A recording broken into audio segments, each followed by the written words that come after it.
Hello, and welcome back to Redneck Snack and Food Reviews. So, back in August, I would say, I think it was August, one of my first reviews too, Burger King. A lot of things that I did my first reviews with, they're coming back around, kind of relevant, kind of cool.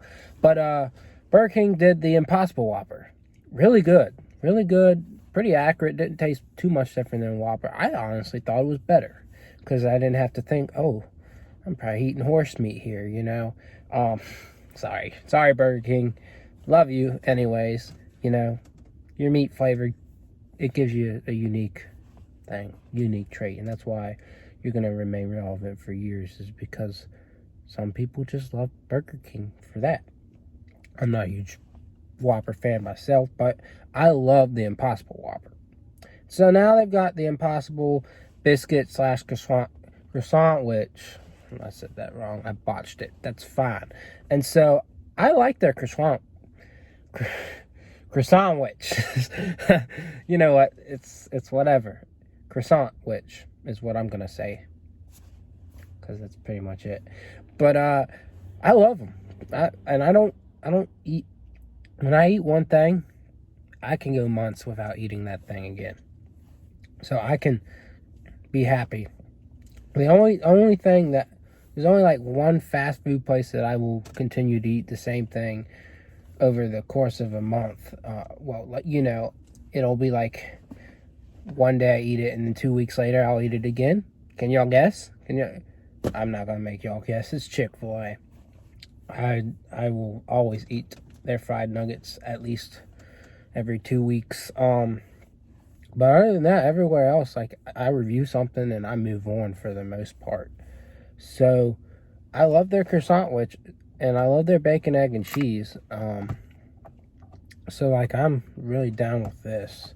I'm yet to have a bad Impossible sandwich. Impossible burger, Impossible breakfast sandwich. So I'm excited for this, especially with the fact that it's a Croissan'wich.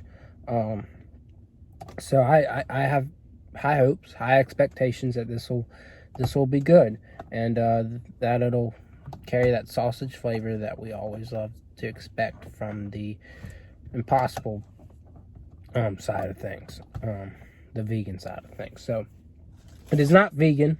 You can probably get it vegan. You probably just order the sandwich. Make sure that they don't put butter on the croissant, I guess, and without cheese and egg.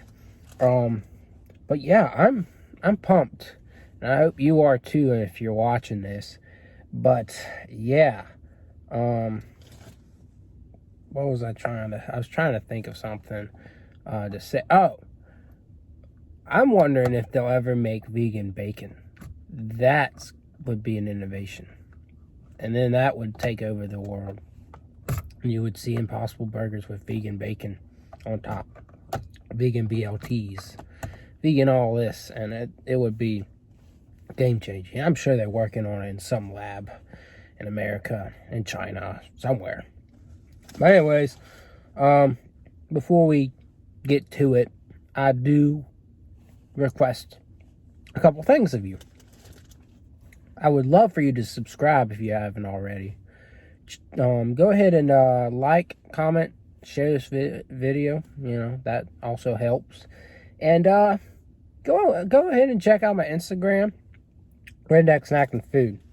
So here's the sandwich. Looks not much different than a regular sausage Croissan'wich. And so we're gonna try this, and I hope I don't waste your time too much longer. I think I've spent a lot of time on this video, 4 minutes in. So yeah, let's is that 4? Yeah, that's 4 minutes. So yeah, let's go ahead, try this, give you a rating, and then let you go. Dismiss the class. Anyways, here we go.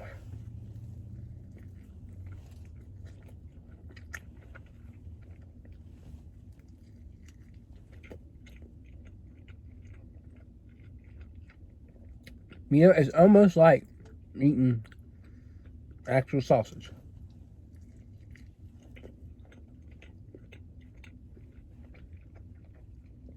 You can slightly tell where, not actually, but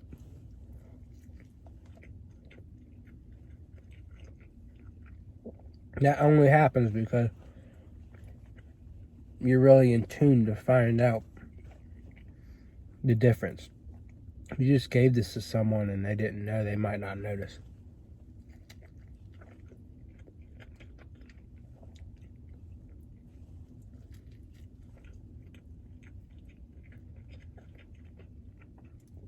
I'm probably going to eat the whole thing for the sake of it, because it's enjoyable.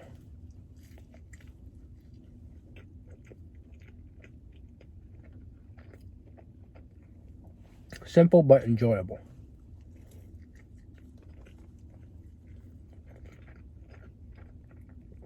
Not too much spice in the sausage. Well, you know, the Impossible sausage. You know, one video I remember when I was eating the thing, I think it was when I was eating either Hardee's or Burger King's thing, and I was calling it meat. And I was like, wow, you know, this meat, interesting. Not remembering that I was reviewing something that wasn't meat. You get tempted to say, oh, that's meat, but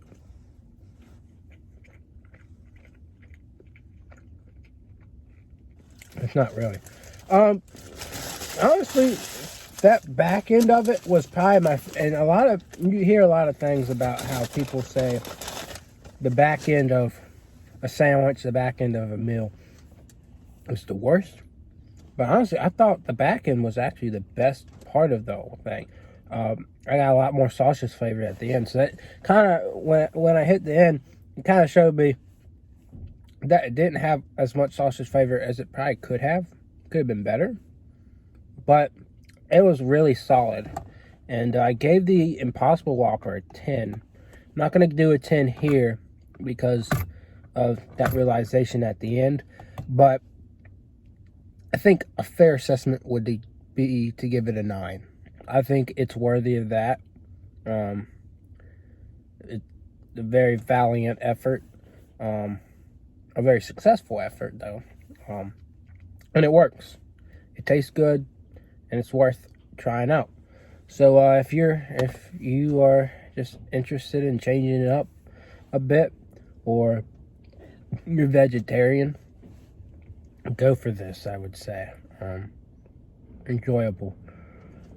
So yeah, Burger King, you do good with the Impossible stuff. That sounded kind of, if you put it out of context, that sounded like I was telling them that they can do the impossible. They can't do the impossible, but they can work with the company Impossible, and they make it taste good. They really do. And not everything from Burger King is good. I will be quick to say that, but this is good. I liked it, and that'll keep me satisfied for a few hours. I don't think it was too filling, which I guess can be good and bad. If you get a side, you could go ahead and get a side with this. I guess some French toast sticks, some potato, I guess hash browns, whatever. But it wasn't too filling, I would say, and some people want to be filled, some people don't. And I'm not going to let that affect the rating. I don't know. And it was like 4 something, I think. So it was good, and I liked it. So that's what I got. I think I've been sitting here a little too long doing this video, a little too much, but I hope you enjoyed this, and I hope that you go try this if you're interested in it. So yeah, that's what I got for y'all, and I will see y'all around.